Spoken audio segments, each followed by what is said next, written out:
No lo tengo claro, un podcast donde pensar está bien, pero preguntar está mejor. Con Izaskun Barba y Julen Perales.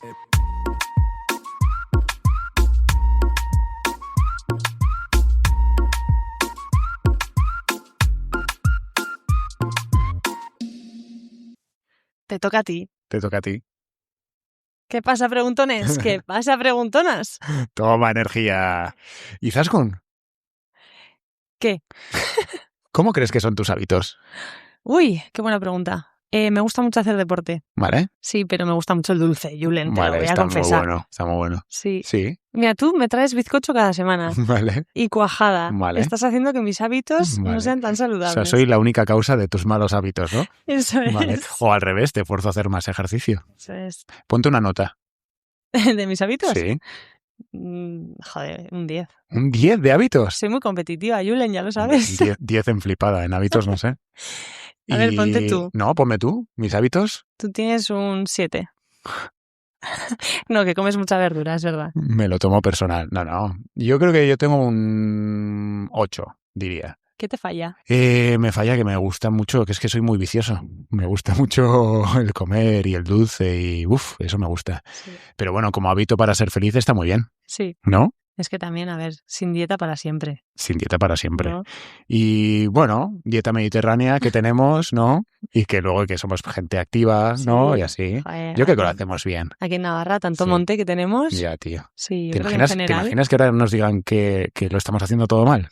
que no estamos a la altura. Que no hacemos bien las Sí, cosas que creíamos sí. que estábamos haciendo bien. Y eso que ¿Y eso que qué? ¿Y eso que qué? que tenemos que estar a la altura de la ponente de hoy.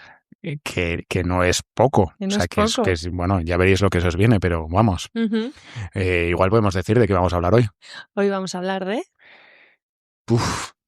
Bueno, de muchas cosas. muchas cosas. De nutrición, De alimentación, de alimentación, que no es lo mismo. de epigenética. ¿Qué es eso? Bueno, ya veremos, ¿no? No te anticipes. Y de obesidad. Y de las siempre olvidadas, ¿no? ¿No te Ah. habías olvidado? Ah, Quedaos al final y lo sabréis.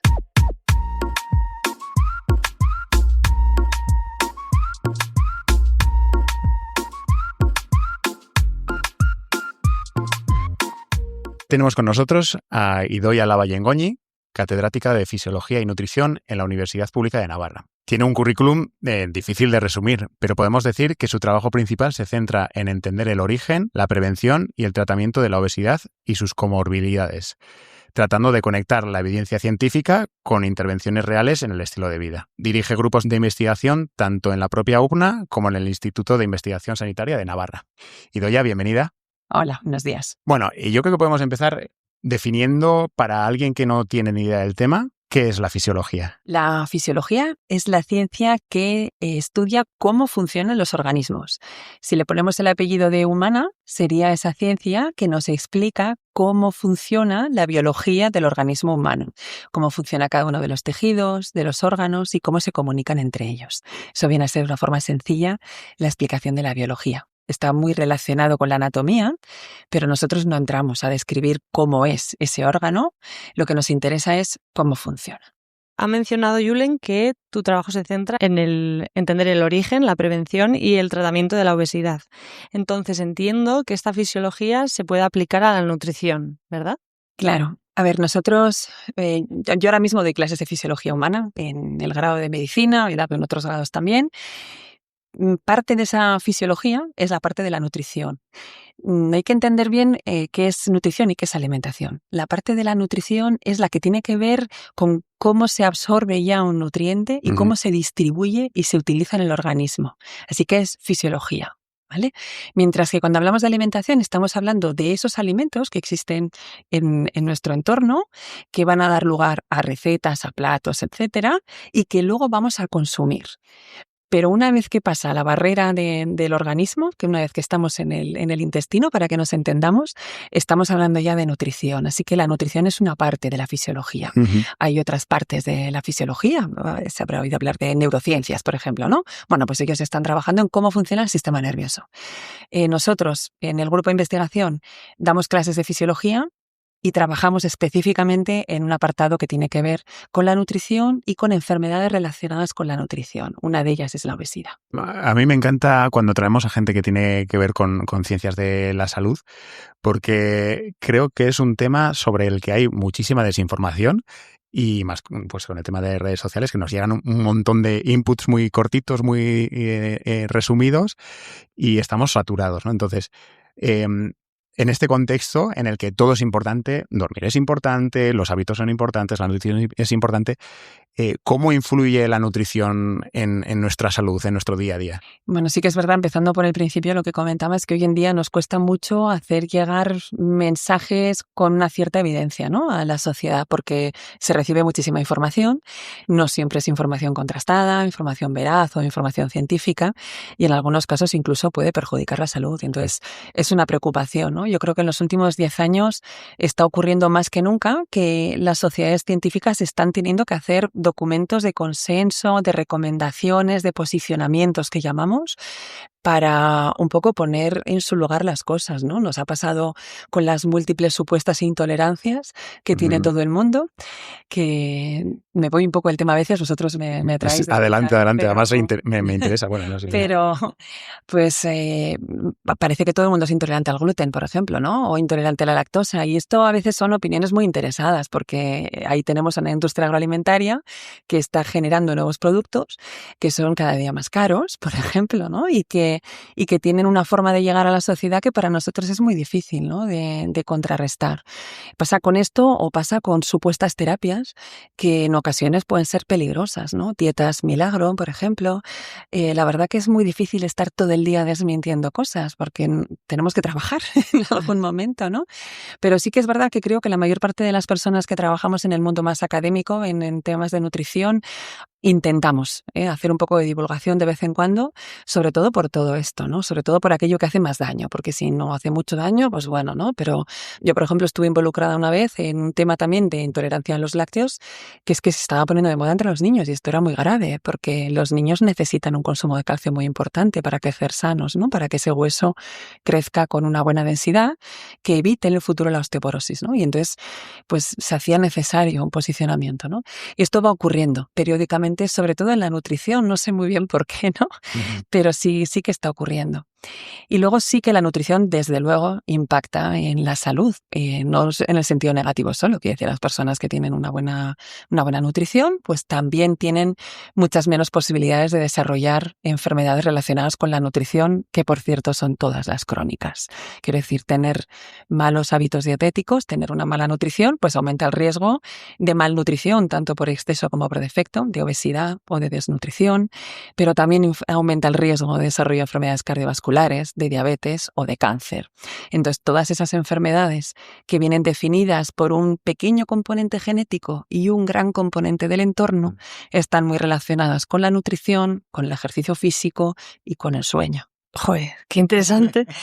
Qué importante este mensaje, ¿no? Porque muchas veces me da la sensación de que se relaciona, no sé si ahora decir alimentación o nutrición, con el físico, la apariencia, y no tanto con las enfermedades. Y por lo que estás contando es heavy, ¿no? El efecto que pueden tener. Sí, bueno, se estima, la Organización Mundial de la Salud estima que 1 de cada 4 enfermedades crónicas está causadas por una mala nutrición, alimentación. Sí. Entonces, sí, tendemos a pensar que la nutrición hay que verla desde un punto de vista casi siempre relacionado con el peso corporal, con la imagen corporal, ¿no? Y pensando siempre en perder peso o en no engordar. Pero deberíamos pensar a más largo plazo, porque ninguno de estos factores actúa a corto plazo. Siempre son cosas que van acumulándose a lo largo de los años de vida, ¿no? Nosotros solemos decir que hay una ventana temporal que es la que es más vulnerable, porque es un momento en el que se están multiplicando mucho las células y está más expuesto nuestro DNA al entorno, que son los primeros 2 años de vida. Pues es súper importante en esa etapa de la vida que la nutrición sea adecuada, porque esos nutrientes están llegando a nuestras células, ¿vale? Entonces, ahí es muy importante. Luego tenemos una segunda ventana en la adolescencia que va a permitir un buen crecimiento, un crecimiento saludable, pero que también estamos trabajando en la prevención de cuando vamos a ser adultos, ¿no? Entonces, deberíamos tener una alimentación sana que da lugar a una buena nutrición toda la vida, y eso no quiere decir que no nos vayamos a tener caprichos y excesos, ¿no? Pero cuando uno está comiendo mal durante muchos años de su vida y en particular en la infancia, pues tiene mucho riesgo de tener enfermedades antes y con más gravedad. Me parece que tenemos que pasar al tema de epigenética, Sí. pero es que hay una pregunta que te quiero hacer y es que cada vez en nuestro entorno vemos más gente con intolerancias. ¿Son verdad o no? Porque ahora por lo que has dicho me surge la duda. Hay una parte que es cierta y otra parte que es moda. Entonces sí que es verdad que cada vez se están diagnosticando más alergias y algunas intolerancias más, y tiene que ver probablemente con factores de contaminación ambiental, en su más amplio sentido, o sea, desde cuando comemos verdura que ha sido tratada como no se debe, o cuando consumimos pescado que puede tener contaminantes, etcétera, todo eso va llegando, o los plásticos, por ejemplo, ¿no? Entonces sí que cada vez se están diagnosticando más. Y luego está la parte del abuso, de las modas, ¿no? Que esto me hincha y tal, y digo, madre mía. No es cierto, una intolerancia o una alergia se diagnostica, se hacen pruebas y se puede comprobar si uno es intolerante o tiene alergia, ¿vale? Y lo demás no es verdad, lo demás puede haber intereses detrás de todo esto. Es que está todo relacionado, ¿eh? Sí. Ya has empezado a tocar un poco el tema. La gente que nos está escuchando, no sé si es consciente de esto, pero nosotros siempre preguntamos a nuestros invitados por gente para invitar. Y bueno, ya te hemos comentado fuera de micro que Mar nos dio tu nombre y, entre otras cosas, mencionó la epigenética y nos dijo que nos iba a volar la cabeza. Entonces, primero vamos a empezar por lo fácil. ¿Puedes contarnos qué es esto de la epigenética? Vale, voy a empezar un poquito más atrás, ¿vale? Vale. Hablamos de genética sin el prefijo epi, que es en realidad, son nuestros genes, cómo están codificados nuestros genes. Es la secuencia del DNA, ¿vale? Eso lo heredamos, eso no cambia. En miles de años cambia muy poquito. El genoma humano cambia con una evolución larguísima, a muy largo plazo. Excepto mutaciones puntuales, eso no cambia. Pero el entorno impacta en nuestros genes por otro mecanismo, que es el de la epigenética. ¿Y eso qué es? Bueno, pues porque el entorno va dejando pequeñas marcas en el DNA que hace que se empaquete de una forma diferente. Por ejemplo, se metilan algunas zonas de los genes o se acetilan, ¿vale? Entonces son pequeños químicos, pequeños compuestos químicos que se quedan en el DNA, que hace que algunos genes se expresen o no. Cuando hablamos de expresión de un gen, es que un gen va a dar lugar a una proteína o a un factor, ¿vale? Cuando se expresa. Si deja de expresarse, estamos cambiando ya las cosas en la biología. Uh-huh. Entonces, el entorno afecta al DNA por mecanismos epigenéticos. Como digo, la genética no va a cambiar, pero la epigenética sí. ¿Cuándo es más fácil que se produzcan muchos procesos epigenéticos? Pues cuando las células que en el momento de dividirse están extendiendo, así diciéndolo de una forma muy sencilla, extienden su DNA para poder duplicarlo, ¿vale? Y formar otra célula, es cuando están más expuestos. Y ahí se van colocando todas esas marquitas que van a hacer que finalmente la función de ese gen vaya a cambiar, porque se exprese más o se exprese menos, pero va a estar más o menos expuesto dependiendo de todas esas pequeñas marquitas que son un efecto del entorno. Es la forma en la que la nutrición afecta a los genes. Quería preguntarte por algún ejemplo que podamos entender. Has mencionado antes lo de las ventanas, que me ha interesado mucho, entonces igual nos puedes poner algún ejemplo relacionado con esto. Vale. El momento de mayor crecimiento en toda la vida es durante el crecimiento fetal y en el primer periodo postnatal. Aunque nos parezca que tiene un pesito muy pequeño, en la proporción, el número de células que se van multiplicando es inmenso, ¿eh? Entonces el crecimiento es exponencial, el mayor. ¿Cómo crece un organismo? ¿Cómo se multiplican las células? Dividiéndose. Y para dividirse, lo que tenemos que hacer es, primero, se despliega, se desempaqueta el DNA, el que codifica nuestros genes, se copia y se separan las células. Por eso decimos que ese es un momento vulnerable. Por eso hay que proteger en particular el entorno de una mujer embarazada, por ejemplo, ¿sí? Porque es un momento en el que los contaminantes, el tabaco es muy conocido, o sea, el fumar durante el embarazo da lugar a que el niño nazca con un menor peso, por ejemplo, ¿sí? da lugar a otras cosas también, pero vaya. O, por ejemplo, un consumo insuficiente de ácidos grasos omega 3, que son los que están en el pescado, etcétera, pues también incrementa el riesgo del feto y después del recién nacido para su salud, ¿vale? Entonces, momento ejemplo, el embarazo. La nutrición tiene que ser adecuada porque si no, van a llegar, por ejemplo, un exceso de azúcar en el embarazo. Hace que ese niño tenga la glucosa más alta, que tenga mucho riesgo de tener una macrosomía, se llama, que es un bebé de mayor peso, ¿sí? Y además, en el futuro va a tener mucho más riesgo de obesidad. Porque también se desarrolla más tejido adiposo del que se debe durante ese periodo. No tenemos ninguna barrera en la placenta para la glucosa, pasa toda. Porque se está facilitando el crecimiento del feto. Entonces, ese es un ejemplo así bastante claro. O ese niño va a tener mucho más riesgo de diabetes cuando sea mayor. Estos estudios primeros provienen de un trabajo muy bonito que se hizo en Holanda. Me imagino que quizá habréis visto algún documental acerca de la hambruna holandesa. Durante la Segunda Guerra Mundial, los nazis sitiaron Ámsterdam y durante un periodo bastante largo de unos meses no entró ningún tipo de alimentación a la ciudad. ¿Qué pasó? Que había mujeres en aquel momento que estaban embarazadas en primer trimestre, segundo trimestre y tercer trimestre que sufrieron desnutrición muy severa durante ese periodo y esto ocurrió además en un país occidental con un buen sistema sanitario, etcétera, que permitió registrar y seguir, porque hambrunas ha habido muchas en nuestro mundo, pero en ese caso se siguió. Ellos vieron que en particular la desnutrición en el primer trimestre era la que más incrementó en sus descendientes el riesgo de cáncer. Lo multiplicó varias veces. Sí, claro. O sea, quiero decir que hay etapas que son importantes en ese sentido porque somos muy vulnerables. Entonces, esa es la fase, sobre todo fetal, ¿vale? Y por eso se mide también cuánto el peso fetal, la longitud del feto, la seguimos también porque es un predictor de salud y de enfermedad futura, no solo de la salud en ese momento, sino de la salud futura. Es un indicador de cómo han ido las cosas, la nutrición durante el embarazo, ¿vale? Lo siguiente sería la primera etapa, postnatal, que vuelve a ser un crecimiento muy acelerado. Vamos a tener un bebito que nace con unos 3 kilos, 3 kilos y medio, y en 2 meses se nos va a poner en 6 kilos. Estamos duplicando el peso corporal, ¿sí? Esas son muchas divisiones celulares. Vuelve a ser un periodo en el que debemos vigilar la nutrición, porque si no, vamos a tener consecuencias, ¿vale? A medio y largo plazo.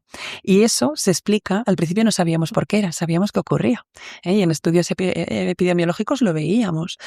Mi primer trabajo con esto, yo estaba en una estancia postdoctoral en Suecia y estábamos haciendo un seguimiento de una cohorte de padres e hijos y estábamos viendo lo que ocurría y veíamos que efectivamente el que los padres tuvieran sobrepeso u obesidad incrementaba el riesgo en los descendientes no solo de sobrepeso u obesidad, sino también de enfermedad cardiovascular.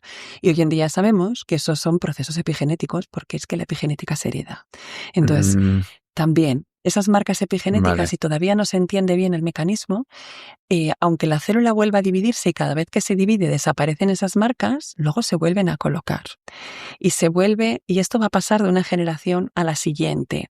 Y esas marcas se han visto en los óvulos y los espermatozoides, o sea que estamos transmitiendo esa información. Yeah. Yo de todas maneras cuando la gente me dice, bueno, pues ya no me voy a cuidar porque total, si lo que hizo mi madre es lo que va a ser definitivo, y digo, bueno, no, que podemos desprogramar, ¿vale? Porque el entorno va afectando y cambiando las cosas. Así que claro que podemos hacer una desprogramación. Empieza a cuidarte, a vivir más sano, que vas a desprogramar también todas esas marquitas. Ya, yo lo estaba pensando al revés. Yo estaba pensando, qué responsabilidad, ¿no? De toda la herencia genética que tienes, la tienes que cuidar.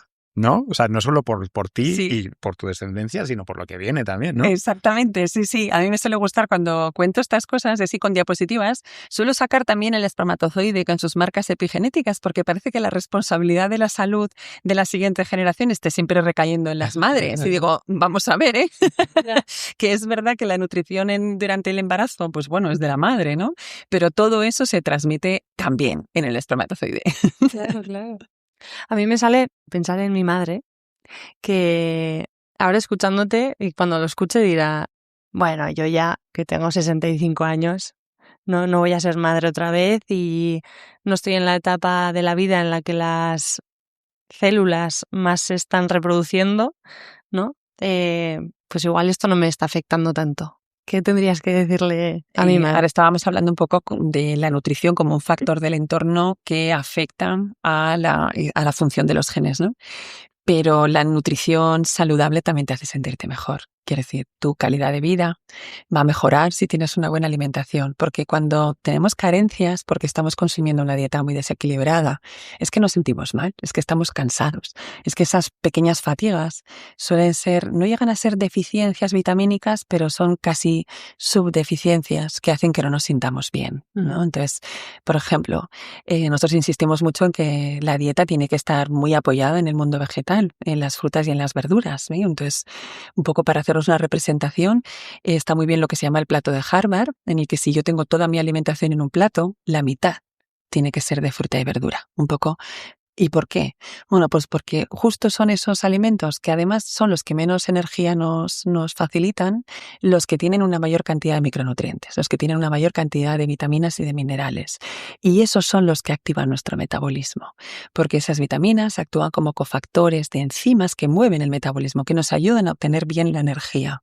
Entonces, yo le digo a todo el mundo, hombre, cuídate por ti mismo. Luego ya tenemos responsabilidades, si quieres, transgeneracionales, ¿no? Pero lo más importante es que te vas a sentir mejor. Esto aplica al ejercicio, exactamente igual. O sea que haz ejercicio no solo porque te quieras quitar un Michelin, que no está mal, pero haz ejercicio porque te vas a sentir mejor, ¿no? Pues con la dieta lo mismo, te vas a sentir mejor. Un consumo excesivo de azúcar produce fatiga, mucha fatiga. Un consumo de excesivo de grasa hace que te suba el colesterol para empezar. Pero no te sientes bien porque están sustituyendo a otros alimentos que son los que de verdad nos dan energía. Julen y yo lo hablamos mucho con el deporte, nos ayuda a sentirnos mejor, a dormir mejor, a hacer digestiones mejores, súper importante. Y hablando de esto, antes has mencionado la obesidad, me surge la duda de si se puede definir la obesidad o cómo sabemos qué es obesidad y qué no. La Organización Mundial de la Salud define la obesidad como un exceso de grasa corporal y como una enfermedad crónica.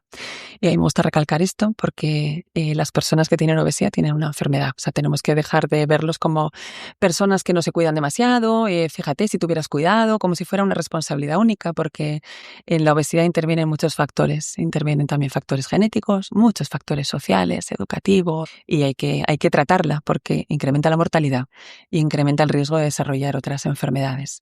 Entonces, es una enfermedad crónica causada por un exceso de tejido adiposo. Lo que ocurre es que es difícil medir la cantidad de grasa corporal. Difícil, es caro, más que difícil, es caro. Entonces, utilizamos el peso como un indicador externo. Entonces, decimos que hay sobrepeso u obesidad. Sobrepeso, cuando si yo cojo mi peso en kilogramos y lo divido 2 veces por mi talla en metros, sobrepaso el valor de 25. ¿Vale? Si ese valor de dividir el peso en kilogramos por la talla en metros 2 veces, como digo porque es al cuadrado, 2 veces sobrepasa 30, tenemos obesidad. La obesidad hay que tratarla siempre. En sobrepeso podemos empezar con recomendaciones para ir perdiendo peso poquito a poco o para evitar que suba el colesterol, la presión arterial, etc. La obesidad hay que tratarla, ¿vale? ¿Qué pasa? Que eso da lugar a algunos errores. Por ejemplo, un culturista tiene un índice de masa corporal, que es el producto de esa división, más alto de 25 y no tiene obesidad. Entonces, idealmente hay que medir la composición corporal. Hoy en día yo creo que hay equipos de impedancia, tanitas, en casi todas las farmacias. Y ahí nos da el porcentaje de grasa corporal, ¿vale? Entonces, lo que estamos viendo en las sociedades occidentales es que el porcentaje de grasa corporal, incluso cuando todavía no hemos subido al grado de sobrepeso, es más alto de lo que debe. O sea, ya está subiendo. Se le llama una tendencia secular. ¿Qué ha pasado? Pues que los niños se alimentan cada día peor y son cada día más sedentarios. Y entonces se está acumulando más grasa de la debida en edades muy tempranas. Cuanta más grasa tengo y la proporción de masa magra, que es el músculo fundamentalmente, también los órganos y los huesos, pero sobre todo el músculo, que es el que consume energía, está por debajo, lo que va a ocurrir es que comiendo exactamente lo mismo voy a engordar, porque es que mi cuerpo consume menos calorías al tener más cantidad de grasa, ¿vale? Entonces, cuanto peor comes, no solo vas a coger más peso porque consumas más calorías, es que aunque no consumas tantas, como tienes tanta grasa, vas a incrementar el peso con más velocidad. ¿vale? Entonces, la recomendación hoy en día es conocer la composición corporal y, por supuesto, hacer una evaluación clínica, porque muchas personas con sobrepeso o obesidad tienen complicaciones cardiovasculares de una forma bastante temprana, porque se estima más o menos que a los 10 años de tener un exceso de grasa corporal empiezan a aparecer lo que llamamos comorbilidades, problemas asociados a la obesidad. Pero si tenemos niños que tienen sobrepeso o obesidad con 3 años, eso quiere decir que a los 13, a los 14, tienen hipertensión arterial, tienen dislipemia y tienen prediabetes. Eso era desconocido hace 20 años. Eso está ocurriendo hoy en día porque se consume mucha comida rápida, porque se consumen muchas bebidas azucaradas, que son lo que llamamos calorías vacías, porque te aportan mucha energía, ni vitaminas, ni minerales, ni nada. Entonces, eso, al final, como lo vamos manteniendo unos años y ha empezado muy pronto, que es la diferencia con estas generaciones, pues vamos a tener personas enfermas antes de llegar a la edad adulta, ¿vale? Que eso no ocurría hace 20 años, ¿vale? Esto es bastante nuevo. Ayer, hablando con unos amigos sobre que te íbamos a entrevistar, empezamos a hablar de que en España percibíamos que teníamos hábitos muy saludables, y se ha dicho siempre, ¿no? La dieta mediterránea, tenemos costumbre de ir andando, bueno, más que en otros sitios, andando a los sitios, como una vida más activa, supuestamente, ¿no? Y yo les comentaba así, pero a la vez creo que España es uno de los países con una mayor tasa de obesidad infantil. No sé si obesidad en general, pero por lo menos infantil sí, ¿no? Y aquí me surgen dos preguntas. Primero, a ver qué piensas de esto de los hábitos que tenemos aquí. Y por otro lado, más una reflexión, ¿no? Que igual me da la sensación de que hay mucha distancia entre la obesidad o el sobrepeso objetivo y el subjetivo, ¿no? Que igual mucha gente piensa que no tiene sobrepeso, no tiene obesidad y realmente la tiene. No sé cómo lo ves. Bueno, primero en cuanto a las cifras, yo creo que empezamos a tener casi 2 sociedades en una. Hicimos un trabajo hace ya unos años, nos encargó el Gobierno de Navarra que hiciéramos una evaluación de los niños en edad escolar para ver un poco los hábitos de vida que tenían y cómo estábamos con la prevalencia de sobrepeso o obesidad. Bueno, Navarra es una de las comunidades con una renta per cápita más alta a nivel del Estado, ¿no? Entonces, ¿qué veíamos? Bueno, primero, la tasa de sobrepeso o obesidad es muy parecida a la del resto de España, ¿vale? Muy alta. La de España es la más alta de Europa, sí, en la infancia. Pero eso es mirándolo desde arriba. Yo ahora acerco la lupa y entonces divido a los niños, segmento a la población en función de su estatus socioeconómico. Y entonces, ¿qué pasa? Que si me acerco a colegios en los que hay un nivel adquisitivo más alto y sobre todo un nivel educativo más alto, la prevalencia de sobrepeso o obesidad es muy baja. Si yo me acerco a un cole en el que el nivel socioeconómico educativo es mucho más bajo, en el que hay un mayor porcentaje de personas que vienen de fuera, de origen emigrante, la tasa se multiplica varias veces, ¿no? Pero tanto como que en los hijos de familias emigrantes, la tasa de sobrepeso o obesidad en Navarra, y estoy hablando del año 2019 que hicimos ese trabajo, ahora habrá empeorado, estaba en el 40%. Mientras que si mirábamos a los de... Es una locura. Claro, es una locura. Pero hay que pensar también que comer sano vale dinero, Comer sano vale más dinero que comer de una forma más barata, ¿no? Las hamburguesas, las pizzas son más baratas, que la fruta o el pescado, ¿no? Y luego también están otros hábitos asociados a la nutrición. Nosotros en el grupo de investigación siempre trabajamos nutrición y ejercicio físico juntos y muchas veces sueño también, ¿no? No es lo mismo para planificar actividades extraescolares deportivas en una familia que puede pagarlas y sobre todo que puede acompañar a su hijo a hacer esas actividades porque tiene un horario laboral razonable, que una familia que está sobreviviendo como puede, que tienen trabajos con unos salarios malísimos, que además no pueden pagar probablemente la actividad deportiva, ¿no? Entonces están ocurriendo ambas cosas. Entonces, teníamos colegios en los que la tasa de sobrepeso o obesidad no pasaba del 12%. O sea, estamos hablando de una brecha en la salud muy importante. Ahora mismo tenemos tasas de sobrepeso o obesidad que han ido bajando en las capas un poco más altas desde el punto de vista socioeconómico de la sociedad y en las capas más bajas, pues los porcentajes de sobrepeso o obesidad son altísimos. Hay una compañera nuestra aquí, Lucía Martínez, que tiene estudiado, por ejemplo, cómo impacta sobre la salud del código postal y es muy representativo, Entonces, hay centros de salud en Pamplona, no nos tenemos que ir muy lejos, ¿vale?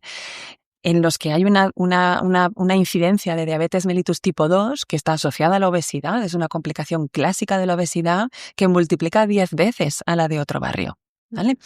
Entonces, ¿qué nos pasa cuando decimos, no hacemos una vida sana? Es que igual estamos mirando en nuestro entorno, ¿no? En esa burbuja un poco en la que vivimos. Hacer ejercicio se ha puesto de moda en los últimos años. Yo espero que sea más allá de una moda, que no sea aquello de que como está de moda estar fuerte, pues ahora valga y luego desaparezca, ¿no? Pero eso es quien se lo puede permitir. O a quien le está llegando ese mensaje, porque igual no estamos llegando. Porque igual también con recursos económicos parecidos se puede hacer una dieta más saludable, pero hay que enseñar cómo. Porque estamos hablando muchas veces de gente que viene de fuera, que hablan el idioma con dificultad, que les cuesta manejarse y que, bueno, que tienen un estilo de vida complicado, bastante complicado, ¿no? Y eso ya estaba así en el 2019. Yo sospecho que probablemente hemos empeorado porque en los últimos años las desigualdades están creciendo. En España existe el Alto Comisionado para la Malnutrición Infantil, ¿eh? Tenemos también niños en riesgo de desnutrición, muchos en riesgo de pobreza. Los tenemos en un país avanzado como el nuestro. Y ese alto comisionado es reciente, es de los últimos años. Entonces, y a él le vamos dando información, porque os he hablado de un estudio a nivel navarro, ¿no? Pero hemos participado en otros a nivel estatal, para informar al ministerio, etcétera, a nivel europeo. Y esto se repite. Se repite en todas partes. Yo me alargo mucho, ¿eh? O sea que... Wow. Y luego estaba el tema de la dieta mediterránea, que esto lo digo hasta en clase. La dieta mediterránea no existe. Ojalá. No. Pero la dieta mediterránea procede de la cuenca de los países que están en la cuenca mediterránea, Grecia, Italia, España. Tienen como factor común el aceite de oliva y eso sí que más o menos lo mantenemos, el pescado, la fruta, etcétera, ¿vale? ¿Qué pasa? Que en un estudio europeo en el que participamos con adolescentes, tenían una dieta de estilo más mediterráneo los suecos que los españoles. O sea, sí, pero es que allí hay políticas activas, por ejemplo, en relación con la fruta y la verdura. En lo de que nos movemos más, pues no. Van mucho más en bicicleta en los países nórdicos o en Holanda, que hace mucho más frío que nosotros. Aquí somos muy sedentarios, vamos mucho en coche. Nos movemos bastante menos, ¿no? Tiene mucho que ver con el nivel cultural y cómo las políticas públicas pues han ido encaminando, que yo creo que está avanzando ahora España, ¿eh? Se está haciendo apuestas por carriles bici, por facilitar que luego dejes en algún sitio la bici, que esto en muchos coles era complicado también, ¿no? Entonces, eso va mejorando, pero vamos un poquito lentos. ¿No? Justo estaba pensando en eso, como aquí que tenemos muchísimos más días de sol que en países nórdicos no salimos más a la calle o vamos más al monte o damos más paseos o en bici, ¿no? Sí. Justo coincide que España es el país europeo con más índice de obesidad infantil. Sí, pero es por los malos hábitos. Hemos hecho un vuelco rápido. El caso más paradigmático es el de China, por ejemplo, ¿no? O sea, en China era desconocido, el año 95 era desconocida la obesidad y la diabetes mellitus tipo 2. No había casos, muy poquitos, ¿no? Ahora llega un crecimiento económico importante, ¿no? En los últimos años. Y parece que malentendemos lo que es ser rico, ¿no? Y entonces empiezan a importar dieta occidental, empiezan a ir a todas partes en coche, dejan de ir en bicicleta, la contaminación también se dispara y sus cifras de obesidad se han multiplicado varias veces, ¿no? Pues España hizo un poco eso. De repente fuimos nuevos ricos y empezamos a comer fatal. Entonces, bueno, yo espero que estemos ya en la fase de estabilización, ¿no? Y de empezar a apostar por otras cosas y a enviar mensajes de alimentación saludable, por salud, ¿no? Y de actividad física saludable como hábito, ¿no? Que proteja nuestra salud futura, ¿no? Y volviendo a los colegios, tengo amigas maestras y me cuentan que igual ahora para almorzar hay que llevar un día fruta, ¿no? Que tienen como igual políticas que nosotros, o yo al menos, no viví, ¿no? ¿Qué se está haciendo aquí en Navarra o qué se puede hacer en los colegios? Sí, bueno, hay varias cosas que se están haciendo y se están haciendo muy bien, ¿eh? Las escuelas infantiles dependen de los ayuntamientos y ahí está muy controlado los menús, y los supervisan, hay nutricionistas y dietistas supervisando los menús. En algunos casos, si son privadas, sí que pueden llevarse la comida desde casa, pero es verdad que reciben apoyo y los pediatras yo creo que están muy involucrados. En esa primera etapa las cosas han mejorado muchísimo. También es una etapa en la que los niños van muy frecuentemente al pediatra y entonces están como bastante supervisados. El vacío empieza empieza después, cuando empiezan a hacerse, pues las visitas se espacian en el tiempo, ya no vamos cada 2 meses, cada mes a las vacunas, cada 3 meses a pesar, ¿no? Ya son más largas y ahí ya quedamos más en manos de la familia. Entonces, en los coles, cuando hay comedor escolar, también están muy supervisados los menús. Entonces, tanto cuando se cocina en el colegio como cuando es una empresa de catering, los menús están bastante supervisados, ¿no? Luego, por supuesto, va a depender de lo que te cueste el menú, pero va a ser saludable, ¿sí? Y luego ya están un poco las recomendaciones, que ya van a depender de cada cole. Entonces, la verdad es que a mí me gustaría que ahí se fuera mucho más activo, ¿no? Por ejemplo, la prohibición de que haya tiendas y chucherías cerca del colegio. Eso debería estar ya hace mucho tiempo en vigor. Entonces, se empezó a hacer algo, pero mientras no haya una norma que sea sancionable, pues es que no vamos a poder hacer nada, ¿no? Si un chaval en el recreo se puede salir y se va a comprar un donut, pues estamos listos, ¿no? Porque no vamos a poder trabajar con eso. Las máquinas de vending empiezan a estar controladas también, ¿no? Pero luego, como lo que decías de un poco de hay coles que te dicen que un día por semana tal, pues ese es un poco ya, depende de los coles y depende del caso que quieran hacer las familias, ¿no? Entonces, ojalá hubiera un poquito más, aunque suene mal, un poco más de norma, ¿no? Un poco más de rigidez, porque al final los niños no toman decisiones. O sea, que es que al final se trata de proteger la salud de los niños, ¿no? Entonces yo creo que en ese sentido se puede decir de, oye, mira, no, vamos a vigilar también el entorno para que sea más saludable. Y luego hay colegios en los que tienen problemáticas ya más importantes, ¿no? Pues niños que tienen riesgo de exclusión, que hay más problemas, y en esos coles incluso se puede desayunar y está bastante bien controlado. También se les ofrece fruta en los descansos, en los recreos y tal. Hemos visto algún cole incluso en el que hacen hasta actividades, ponen zumba en la hora del recreo, porque son niños que igual se mueven poco y bueno, pues les hacen reírse un poco mientras se mueven, ¿no? Entonces, ahí también, pero es verdad que son iniciativas un poco a título más particular, ¿no? Pero sí que el gobierno de Navarra controla los menús, lo hace muy bien, están supervisados, las escuelas infantiles también, en ese sentido muy bien. Y luego, pues hombre, nosotros deberíamos tener una ley de obesidad infantil como tienen ya otras comunidades, no ha terminado de desarrollarse. Hay comunidades que la tienen ya para un poco la protección de la infancia, ¿no? La ley nacional existe, de hecho colaboramos ahí porque participamos junto con una fundación, se llama la Fundación Gasol, que nos encargó a varios grupos de investigación un estudio, hicimos un informe, fuimos al Ministerio de Sanidad y se desarrolló una ley de obesidad infantil. Pero hay que dotarla desde las comunidades y hay que desarrollarla desde las comunidades y ojalá fuéramos un pelín más activos. A título personal, una pregunta. ¿Qué opinas de las máquinas vending de la Universidad Pública de Navarra? Bueno, empezaron a poner alguna bolsita de fruta y así, ¿no? Pero bueno, no termina de... Yo entiendo la dificultad, porque luego te tienen que entrar en el concurso y tiene que haber un precio asequible, pero bueno, la verdad que es mejorable. Bueno, luego vemos si cortamos esto, ¿no? Si no, me van a freír de la gerencia. Yo es que tengo una pregunta más aquí. Es que antes has hablado de la importancia de la nutrición, pero en general de los hábitos en unas ventanas concretas, que es al principio de la vida. Y a mí me surge la duda, bueno, no la duda, sino la reflexión de que no solo es a nivel epigenético, ¿no? Porque también hay mucho de entrenar el paladar y de entrenar a tu cuerpo a lo que se siente teniendo actividad física, ¿no? Sí, de hecho los hábitos se inculcan en la primera etapa de la vida. Se suele decir que es más fácil cambiar de religión que de hábitos dietéticos, ¿eh? Entonces, eso es muy importante, que se viva en familia, que se vayan probando distintos alimentos, que se deje tocar, que se participe en el cocinado y luego, sobre todo, que se educa con el ejemplo, no con lo que yo digo. No vale de nada decir, tienes que comer frutas y yo no me como una fruta nunca, ¿no? Delante de mi hijo o de mi hija. Entonces, sí que es muy importante. Los hábitos, tanto de deportivos como de alimentación, tienen que instaurarse en la primera etapa. Luego igual llega una etapa en la adolescencia en la que se abandonan un poco, pero toda la ciencia demuestra que se vuelve después, que cuando lo has adquirido de pequeño es mucho más fácil después retomarlo. Son unos hábitos con los que te sientes cómodo.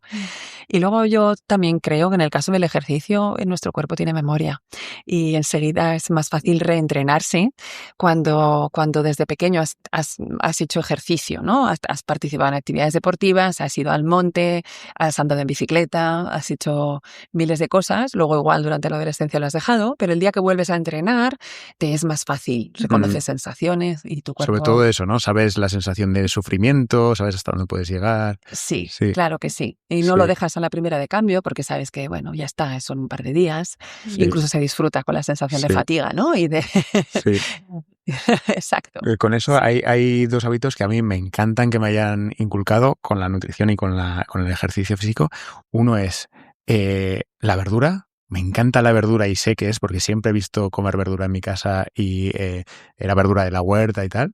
Me encanta. Y luego el otro es ir a todos los sitios en bici, que es algo psicológico, que no te dé pereza cuando llueve, cuando tal, y es porque me lo inculcaron de muy pequeño. Es un hábito que está Sí, interiorizado. sí, y ya no Es me un cuesta. hábito. Sí. Es lo más importante, ¿eh? Trabajar en la infancia con todos estos hábitos de vida, de estilo de vida.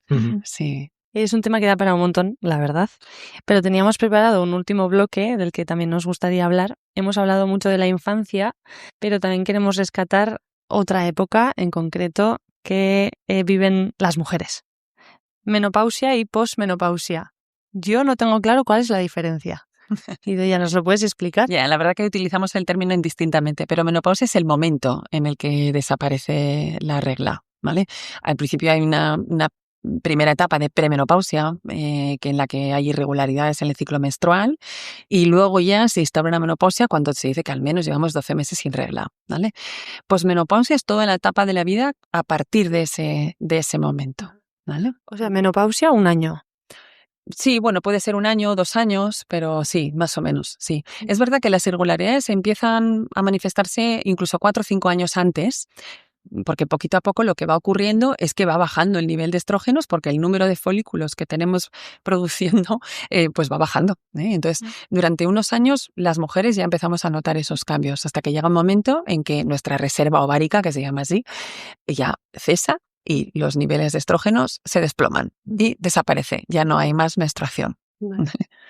Aquí un mensaje para nuestros oyentes. Si no sabéis lo que son los estrógenos, escuchad el episodio 1 sobre hormonas, que lo hablamos en su día. Sí, y además yo creo que sobre menopausia y posmenopausia hay mucho desconocimiento, también porque hay cierto tabú, yo creo, o sea, ahora sí, hoy en día sí que se va hablando más, ¿no? Pero siempre sí algo como algo a ocultar. Entonces, podemos entender un poco mejor qué le pasa, bueno, no a nuestro cuerpo, sino a vuestro cuerpo, cuando llegamos a esa fase de la vida. Bueno, nosotros la verdad que en el grupo de investigación estuvimos muchos años trabajando sobre todo en obesidad infantil. Yo antes de incluso mi doctorado, etcétera, ya había trabajado en obesidad en adultos, pero luego me dediqué durante 20 años casi a la obesidad infantil. Y de repente me llegó la menopausia, así las cosas como son. Y entonces me di cuenta, primero, de que no nos contaban las cosas antes, de que nos enfrentábamos a una etapa, a un cambio muy importante sin saber lo que nos esperaba, que iba a ocurrir, ¿no? Y además de que no se investigaba nada en menopausia, ¿no? Entonces, en general, la ciencia le ha dedicado poco tiempo a las mujeres en el ámbito de la salud. En los últimos años ya empieza a ser obligatorio cuando presentas un proyecto de investigación o cuando mandas un artículo a una buena revista que separes por los dos sexos porque sabemos que respondemos de una forma diferente, incluso la identificación de sintomatología es diferente en un hombre y en una mujer, pero eso es muy reciente. Y si eres mujer y además en etapa posmenopáusica, eso era ya el olvido, ¿no? Entonces dije, ¿esto qué es, no? Y pedimos el primer proyecto nacional y ya llevamos varios años trabajando en esto. ¿Qué le pasa a una mujer? Bueno, la sintomatología es variable, pero bueno, muy frecuentemente las mujeres empiezan a tener síntomas que llamamos vasomotores, son esos calores intensos que aparecen en cualquier momento del día, sobre todo más al atardecer, el insomnio, también se producen sudoraciones nocturnas que tampoco te dejan dormir, pero también hay insomnio. Empezamos a tener problemas también con la regulación del apetito. Nuestro organismo ha cambiado mucho por la influencia hormonal y empezamos a acumular grasa en la zona abdominal y también incrementa el riesgo cardiovascular. Las mujeres tienen un cierto factor de protección ante el riesgo cardiometabólico por las hormonas sexuales femeninas. Eso desaparece. Eso en cuanto un poco a los temas más de salud, ¿no? Empezamos a perder densidad mineral ósea más deprisa, el riesgo de osteoporosis crece, ¿vale? Y luego se produce un cambio importante en tu estado de ánimo. O sea, que estás de repente tus niveles hormonales cambian mucho y los estrógenos, la progesterona, la hormona folículo estimulante, si habéis tenido un primer episodio os han contado un poco todo esto, la luteinizante, sobre todo los estrógenos regulan muchos procesos en el organismo y cuesta adaptarse a ese cambio y te encuentras muy cansado y tienes unos despistes de esa época en la que se habla un poco, no voy a asustar a nadie porque esto pasa, ¿eh? Ya estoy asustada. Un poco esa niebla mental, ¿no? De la menopausia, esos 2 primeros años en los que tienes muchos despistes y no te encuentras bien y eso asusta mucho si no te dicen qué va a ocurrir, porque luego te empiezas a adaptar, pero esos primeros 2 años son complicados. Y entonces a todo esto no nos preparan, ¿no? Entonces no todas las mujeres tienen síntomas vasomotores tan intensos, pero la mayoría los tiene y es incomodísimo. Porque no te deja descansar, porque además es violento estar en una reunión de trabajo y empezar a sudar. Entonces son cosas que son incómodas, sobre todo porque no se habla francamente acerca de esto, ¿no? Y luego pues hay muy pocas cosas previstas también. O sea que hubo unos años en los que se ponía terapia hormonal sustitutiva, luego decían algunos estudios que aumentaba el riesgo de cáncer, sobre todo de mama, se dejaron de poner absolutamente, ahora parece que esos estudios estaban mal diseñados, no hay evidencia, pero las guías no terminan de actualizarse. Bueno, entonces yo creo que no se nos ha hecho mucho caso. ¿Y ahora está cambiando? Claro que sí. Menudos clientes que somos hoy en día. Las mujeres vivimos 1/3 de nuestra vida en menopausia y además ahora trabajamos y eso quiere decir que tenemos dinero. Y entonces, pues igual también empezamos a tener un poquito más de interés, ¿no? Y empieza a desarrollarse tanto farmacología como productos, muchos sin evidencia, porque también últimamente me estoy cansando de hablar de esto, muchos productos que supuestamente para mejorar tu salud o para paliar algunos síntomas que no tienen evidencia, que lo único que hacemos es gastar más dinero de la cuenta, ¿no? Porque ahora sí que somos un público potencial en el mundo desarrollado, ¿no? Antes eran amas de casa y bueno, pues no eran un público objetivo, ¿no? Y es así de duro, así de triste. Entonces, entre pudor, falta de interés económico en el sector y desconocimiento, porque sigue costando que te hablen con claridad y todo esto, bueno, pues la verdad que nos pusimos en marcha y además de la investigación hemos organizado muchos simposios, charlas, un poco por compromiso casi, ¿no? Sí. Me está dando muchísima pena escuchar esto, la verdad, y sí, me estoy asustando. Pero está cambiando, está cambiando. Qué fuerte que sea un cambio tan grande, que dure tanto tiempo y que no se haya estudiado casi hasta ahora. O sea, hay muy pocos estudios centrados en la mujer y en particular en posmenopausia. Ahora empieza a haber muchos más, pero ha habido muy poquito. Si uno va a la literatura científica, cuesta encontrar estudios centrados en mujeres cuando la respuesta es diferente y ya en esta etapa muchísimo más. Entonces, bueno, pues lo que hay que hacer es que nos pongamos a ello, ¿no? Ya, qué fuerte. Hay que trabajar y hay que financiar estos proyectos también. ¿Sí? Ya ve. Qué bien que estéis en eso. 2 preguntas. Una, ¿crees que entonces hay que hacer estudios solo de mujeres en vez de separar por sexo? Eso que se está ahora llevando en esas revistas importantes. Y 2, puede que haya mujeres que estén ahora pasando por eso y nos estén escuchando. ¿Qué consejos prácticos podemos darle? Porque hemos hablado de que igual van a la farmacia y se encuentran con algunas cosas que, pues eso, no tienen evidencia de resultados y que en realidad pues igual no les hace ningún bien. No sé, ¿hay algo que podamos decir? En cuanto a la investigación, cuando planificamos un proyecto de investigación, tenemos que hacer una estimación del tamaño muestral, ¿no? O sea, se calcula qué tamaño muestral es necesario para la potencia estadística que buscas. Entonces, si vas a trabajar tanto hombres como mujeres, tienes que calcular los dos, tienes que tenerlo en cuenta, ¿vale? Eso es lo correcto. Y la otra es estudiar solo una de las poblaciones. Yo animo a la gente a que sean las mujeres, porque hay mucho de hombres, pero bueno, pero bueno, son las dos alternativas, ¿no? Entonces, dependiendo de hasta dónde puedas llegar, nosotros hemos hecho las dos cosas, trabajar con potencia estadística suficiente que nos permita analizar tanto hombres como mujeres y en el caso no existe la posmenopausia masculina, así que directamente proyectos sobre posmenopausia. Y luego yo animo a las mujeres a que vayan al médico de cabecera y que vayan a hablar de menopausia, que vayan a pedir remedios en el sentido de, si tengo síntomas vasomotores, me tienes que dar medicación para que me sienta mejor. Lo mismo que cuando nos ocurren otras cosas, ¿vale? Porque es muy desagradable. O sea que, y estos sofocos, ¿no? Que se conocen un poco así, es que duran muchos años, ¿eh? Es que esto hay gente incluso que no se los llega a quitar. Entonces hay que pedir ayuda. Si se tiene insomnio, lo mismo, médico de familia o ginecólogo, ¿vale? En cuanto a la pérdida de densidad mineral ósea, pues es que es muy importante, por ejemplo, tener mucho cuidado con los lácteos, ¿vale? Porque no podemos, ya no vamos a incorporar más calcio al hueso, ya no va a crecer la densidad mineral ósea porque los adultos ya no le incrementamos. Lo que hayamos hecho en la infancia es lo que vamos a tener, ¿sí? Pero por lo menos no vamos a acelerar la pérdida. Entonces es importante mantener la ingesta de lácteos. Antes me he referido a la preocupación con la retirada de los lácteos y que se puso de moda las leches de avena y de soja y tal con los niños. En esta etapa lo mismo, ¿eh? Y si tenemos una intolerancia de verdad, ¿qué podría ocurrir? Pues entonces hay que buscar alternativas, hay que hablar con un nutricionista porque es importante. En principio, cualquier nutricionista, médico de familia, ginecología, matronas, saben qué cosas tienen evidencia y cuáles no. Hay muchas cosas que se venden que tienen cero evidencia, pero cero. Voy a poner un ejemplo, magnesio, que es que está muy de moda. Se vende muchísimo magnesio para las mujeres en esta etapa. No hay un solo artículo científico, ¿vale? Esto lo hacemos como ejercicio yo dirijo un máster de nutrición personalizada y es uno de los ejercicios. Digo, ahora vamos a buscar de qué cosas hay evidencia y cuáles no y vais a hacer una búsqueda dirigida y tal. Pues este es un ejemplo, por ejemplo. Entonces, ¿te gastas mucho dinero? Para nada. Realmente para nada. Pero sí que hay cosas que funcionan y igual hay mujeres que les va a ir bien que les pongan terapia hormonal. Pero lo que hay que hacer es quejarse. Primero decir, no estoy bien, me pasa todo esto y necesito que me ayudes. Y se mejora. Y luego yo animo mucho a que hagan ejercicio, porque es una etapa en la que se pierde mucha masa muscular de una forma acelerada. A partir de los 40 años todos vamos perdiendo un poco, pero a partir de la posmenopausia es muy acelerado.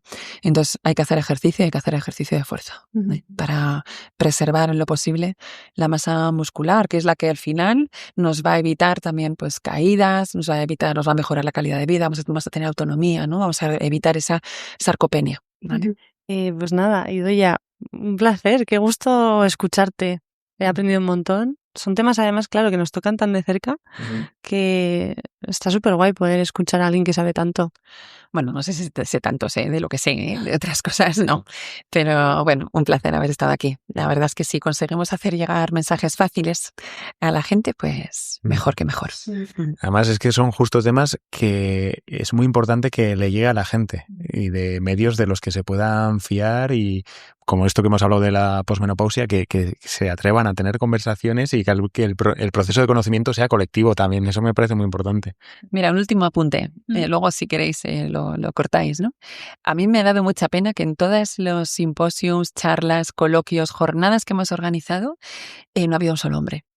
Y digo, estas mujeres tienen maridos, parejas, hijos, amigos, ¿no? Que igual también habría estado bien que escucharan qué les ocurre. Ha habido gente buenísima en esas charlas. Hemos invitado a ginecólogas, a endocrinólogos, han venido psicólogos, nutricionistas, especialistas en ejercicio físico y tal. Y hombre, ojalá hubiera habido algún hombre. Se han llenado las salas, ha sido espectacular. Hemos tenido que cambiar a las salas más grandes de la UPNA porque no dábamos con el aforo, ¿no? Pero yo les he echado de menos. Entonces, ojalá también ellos lo escuchen porque también pues, te pueden ayudar un poquito, ¿no? A pasar esa etapa, bueno, que para nosotras es un cambio brusco, importante, ¿no? Y que si los que están a tu alrededor lo conocen o saben lo que está ocurriendo, pues seguro que es más fácil para todos. Me encanta. Bueno, Julen, qué gusto, ¿no? Buah, la verdad es que sí, qué gozada de entrevista. De hecho, de tanto hablar de alimentación me entra un poco de hambre. Venga, sí, vámonos a comer. ¿Qué te parece si nos vamos? Si esta conversación ha generado alguna pregunta, ¿Y ha cumplido su función? recordad seguirnos en redes sociales, en todas esas. En todas las de siempre. Dejarnos algún comentario y un like, que nunca nos dejáis. Eso. Y gracias a la Universidad Pública de Navarra por su colaboración con este proyecto. Esperamos que os sirva. ¡Hasta luego!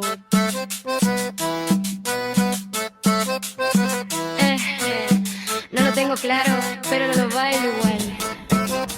Lo que comes cuenta, te mueve por dentro. No es solo el plato, es conocimiento. Nutrir va por dentro, no es solo comer. Tu cuerpo responde sin que lo veas.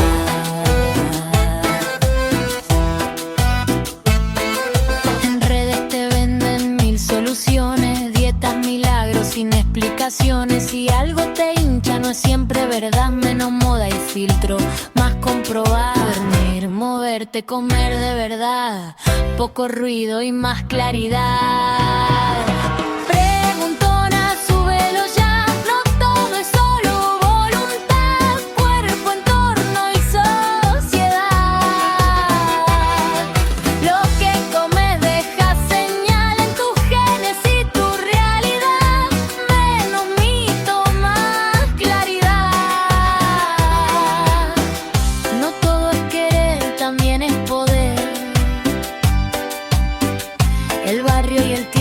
te cambian el ser. Y de esto no se habla, pero hay que empezar. Postmenopausia, vida real, sin maquillaje ni tutorial. Cambia el cuerpo, cambia el dormir. Si lo entiendes, se vive mejor así, con menos drama y más compartir.